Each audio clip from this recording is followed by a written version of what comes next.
Runway references full. Kurso, konsistenteng mga karakter, bagay, lokasyon, kasuotan, at mundo ay nandito na. Ang runway ay tumatakot sa mga hindi nais ng AI na video sa mali. At hindi ito clickbait.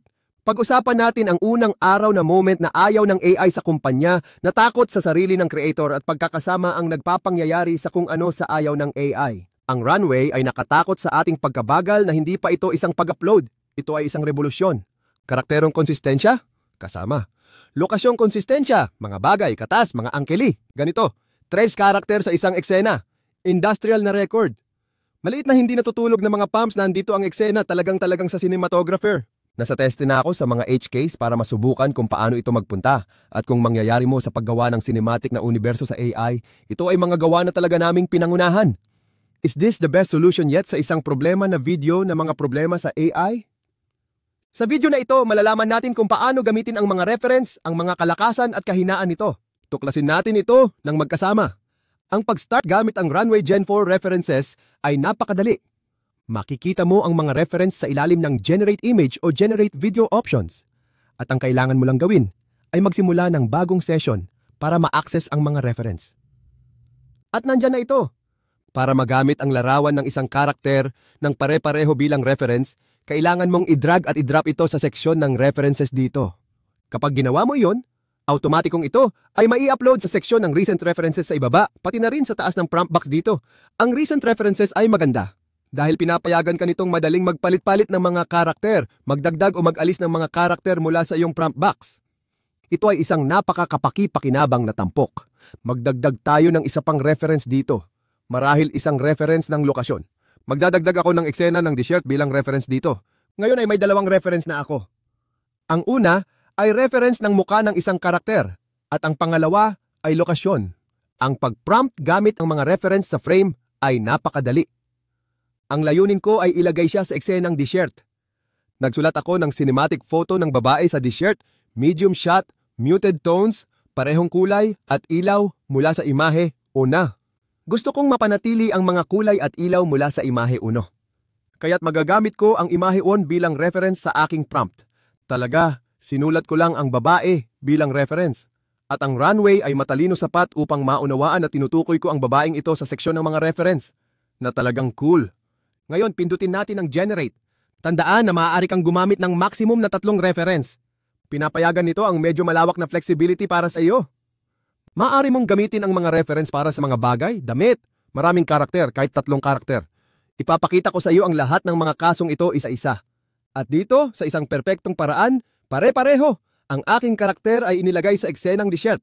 Mukhang kamangha-mangha ito at ang pagkakapareho sa aking orihinal na imahe ay talagang mataas. Talagang kahanga-hanga.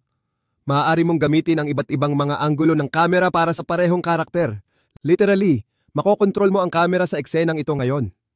Gusto kong makita siya mula sa side profile at para dito, ina-update ko ang uri ng shot sa aking prompt, side profile.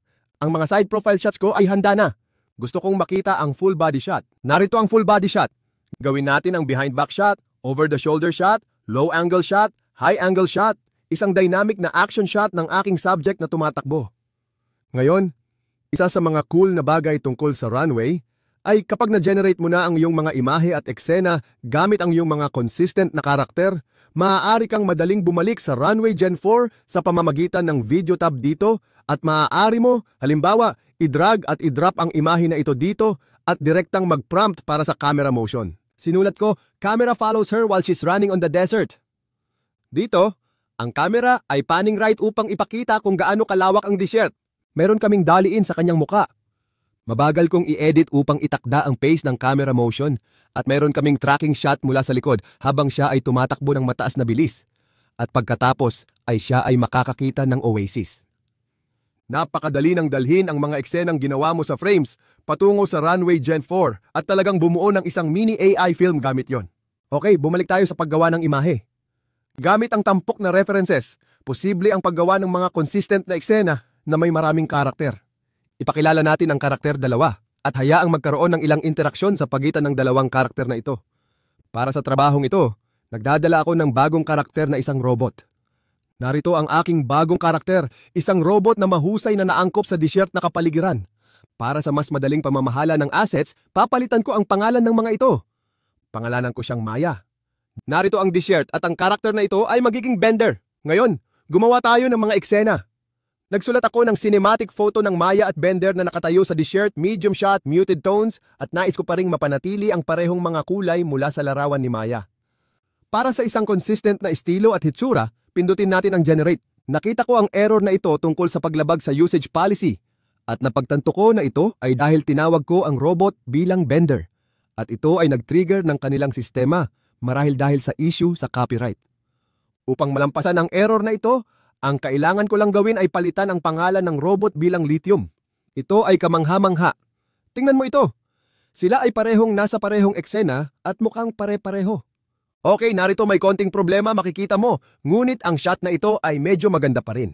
At mapapansin mong ang kasuotan ni Maya ay patuloy na nagbabago. Kung nais mong mapanatiling pare-pareho ang kasuotan, maaari mo itong tukuyin sa iyong prompt. Ngunit para sa akin, hindi iyon ang prioridad.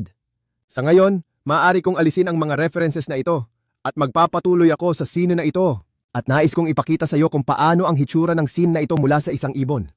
Kaya ipapakita ko ang dalawang karakter mula sa bird's eye shot. Isusulat ko ito ngayon. Meron akong bird's eye view shot. Narito ang isa pang shot. At nais kong makita ang dalawang ito na makakita ng isang oasis sa gitna ng disyerto at magpahinga doon. Ayon, tiyak na nahanap nila ang kanilang oasis at nagpapahinga sila doon. Narito ang isa pang shot. Kaunti ng pagpapalakas. Tiyak na nauunawaan pagkatapos ng ilang oras sa disyerto. Ipapakita ko sa iyo kung gaano ka-contextual ang runway frames habang pinapanatili ang konsistensya ng mga lokasyon. Kaya't pipiliin ko ang scene na ito, tatanggalin ang isa sandali. At hihilingin ko, ipakita sa akin ang close-up ng palma sa scene na ito. Parehong kulay at liwanag mula sa unang imahe. I-click natin ang generate at ipakita sa akin ang close-up ng tubig sa scene na ito. At narito nakuha ko ang close-up ng palma kung saan makikita rin ang tubig at disyerto. At ito ay nagpapakita kung gaano ka-contextual at konsistente ang lokasyon. At narito ang close-up ng tubig. At isinulat ko, ipakita sa akin ang parehong scene, ngunit mula sa labas ng oasis sa gilid ng disyerto, high angle shot. Gusto kong makita kung paano ang hitsura ng dalawang ito mula sa labas kung saan sila nagpapahinga. Mapapansin mong tumaas ng kaunti ang mga halamang lunti sa scene. At ang shot na ito ay medyo malapit, ngunit mayroong isang ikatlong karakter na lumabas dito. Kaya't hindi ito perpekto, ngunit kahanga-hanga pa rin kung paano natin madaling mababago ang perspektibo at ang anggulo ng kamera. At maaari nating palaging lumipat sa video mode at dalhin ito bilang imahe sa video. At isinulat ko ang aerial drone shots, ang mga drone ay gumagalaw pasulong.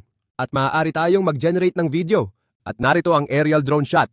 Ang storytelling na may pagkakapare-pareho ng karakter at mga bagay ay napakahalaga sa atin. At ngayon ipapakita ko sa iyo kung paano mo ito makakamtan. Kaya't oras na upang ipakilala ang isang bagong karakter. At ipinakilala ko ang ikalawang reference, isang imahe ng Beretta gun. Para sa madaling reference, tatawagin ko ang karakter na ito na si Olga. At ito ang baril. Isinulat ko ang cinematic photo ni Olga na may hawak na baril at nakasuot ng suit. Naglalakad siya sa isang koridor, muted tones. I-generate natin ang scene. Sa ilang mga output, nagkaroon ako ng problema, ngunit ang shot na ito ay medyo malapit. Kaya mayroon akong isang karakter na may pagkakapareho. At ang baril ay mukhang pare-pareho na may kaunting problema sa bahagi ng kamay dito, ngunit magagamit ito ng maayos. At ito ay isang mahusay na pagkakataon upang gamitin ang ilang uri ng camera motion na ipinakita ko sa iyo kanina. Narito ang handheld shot, arc shot at leading shot. Sa pamamagitan ng paraan, kung ikaw ay nasisiyahan sa nilalaman, mag-subscribe sa channel at i-hit ang notification bell. Sige, ipakilala natin ang isa pang karakter. Itatawag ko sa karakter na ito na si Manuela. At meron akong rifle dito. At medyo nagustuhan ko ang kasuotan mula kay Olga dito. Kaya't sa tingin ko, gagamitin ko ito bilang reference. Kaya't i-drag at i-drop ko ito dito. Isinulat ko ang cinematic photo ni Manuela na suot ang kasuotan mula sa imahe 3 at may hawak na rifle. Sige, subukan natin ito. Ayon, mukhang tulad ng orihinal na reference na si Manuela, hawak ang rifle at suot ang kasuotan. Talaga namang nakakabilib ang runway. Talaga namang nakakabilib. Oo, sa tingin ko gagamitin ko na ang reference na ito. Hindi ko na kailangan ang mukha ni Manuela at ang rifle at kasuotan niya. Kaya't sa halip, maaari ko lang gamitin ito. At idinagdag ko ang napaka-crazy na hairstyle bilang reference. At isinulat ko ang cinematic photo ng babaeng may hairstyle tulad ng imahe 2 at siya ay nakatayo malapit sa beach sa golden hour. Tingnan natin kung ano ang mangyayari. Ayon, medyo crazy. Nakuha ko ang hairstyle at tiyak na kamukha siya ni Manuela. Ngunit nawawala ang suit. At ayos lang iyon dahil hindi ko ito tinukoy sa aking prompt. Kaya't hindi ito issue. At dinala siya ng runway sa beach. Ngayon subukan natin kung maaari natin itong gamitin para sa product photography at paggawa ng ad. Idinagdag ko ang Coca-Cola product bilang product photo. At isinulat ko ang cinematic photo ng babae na may hawak na Coca-Cola mula sa imahe dalawa sa isang kamay at rifle sa kabilang kamay. Nag-generate ito at somehow ay nag-work. Talaga namang may kaunting deformation sa mga imahe, ngunit talaga namang nakakabilib. Sabi ko nga, ito ay isang unang gen na produkto. Okay, sa tingin ko ipagpapatuloy ko ang shot na ito. Talaga namang magandang shot ito, sa totoo lang. Kaya hindi ko na kailangan ito at ito. Gagamitin ko ito bilang reference. At nais kong ibalik si Olga sa scene. At isinulat ko ang cinematic photo ng dalawang babaeng nagkakatitigan at ngumiti. At nakuha natin ito. Bagamat may ilang deformations at problema sa kamay at mga bagay na hawak. Ngunit nakuha natin ang mga karakter na siyang pinakamahalaga. At maaari ko itong i-drag at i-drop at gumawa ng isang simpleng ad mula dito. Sabihin nating Dutch angle shot. Mag-generate ito o baka gamitin na lang natin ang locked camera kung ayaw mong gumalaw ang camera. At siya ay umiinom ng Coca-Cola. At narito ang locked camera. Siya ay umiinom ng Coca-Cola. At narito ang Dutch angle shot. Ang mga ekspresyon at emosyon ng karakter ay isa ring napakahalagang bahagi ng AI filmmaking. At ang frames ay magaling dito. Dito, ginamit ko ang imahe ng bagong karakter bilang reference. At nais ko itong karakter na mag-meditate sa isang skyscraper sa futuristic Japan. At nais kong magkaroon siya ng kalmadong ekspresyon. Nagkaroon ako ng mga issue sa bunny headpiece na hindi talaga nag-transform sa huling imahe. Ngunit muli, maaari itong malutas ng madali sa pamamagitan ng prompting. Ngunit ang pinakamahalaga, narito ang kalmadong ekspresyon. Sa parehong reference, nais ko ring mag-render ng mga masayang emosyon. At nakuha ko ang masayang ekspresyon ng muka. Hindi man sa lahat ng mga imahe sa grid, ngunit sa isa ay gumana ito ng maayos. Sa iba, may kaunting deformations na pansin ko. At iniisip ko, baka may kinalaman ito sa pagtukoy ng emosyon. At maaaring ito ang dahilan ng pagkakagulo ng mukha sa reference image. Ito ay maaaring maging dahilan. Ngunit pagdating sa emosyon ng karakter, hindi ka talaga nakadepende lamang sa frames. Kapag nag-generate ka ng setting na nais mo sa isang tiyak na karakter, maaari mong palaging lumipat pabalik sa Runway Gen 4. At doon maaari mong i-render ang anumang emosyon na nais mo sa isang mas dynamic na paraan. Sa halimbawa na ito, ginamit ko ang dalawang references. Ang reference 1 at reference 2 na may mga karakter na may distinct na hitsura at dinala ko ang mga karakter na ito sa isang futuristic na cafe. At nagkakatitigan sila ng sobrang galit kaya narito nakikita ang kaunting galit at mayroon din tayong sitwasyon na nagkakatitigan sila. Tinititigan nila ang isa't isa. Kaya't mukhang maganda ito. Naging masaya ito dahil ginamit ko ang isa sa mga shot na ito. Itong shot na ito particular. Idinagdag ito bilang reference. At isinulat ko ang cinematic photo ng babaeng ito sa wide shot at tanaw mula sa labas ng futuristic cafe. At binigyan ako ng labas. Ngunit mapapansin mong may ilang inconsistency sa orihinal na reference image. Kaya't nawawala ang ibang tao na nakaupo sa cafe. Biglang lumiit ang cafe. Ngunit ang pinaka-nakakabilib ay naintindihan nito ang prompt. Nanais ko ang parehong eksena ngunit mula sa perspektibo mula sa labas ng cafe. Talaga namang nakakabilib. Isang cool na bagay ay maaari mo ring gamitin ang mga non-human characters bilang reference.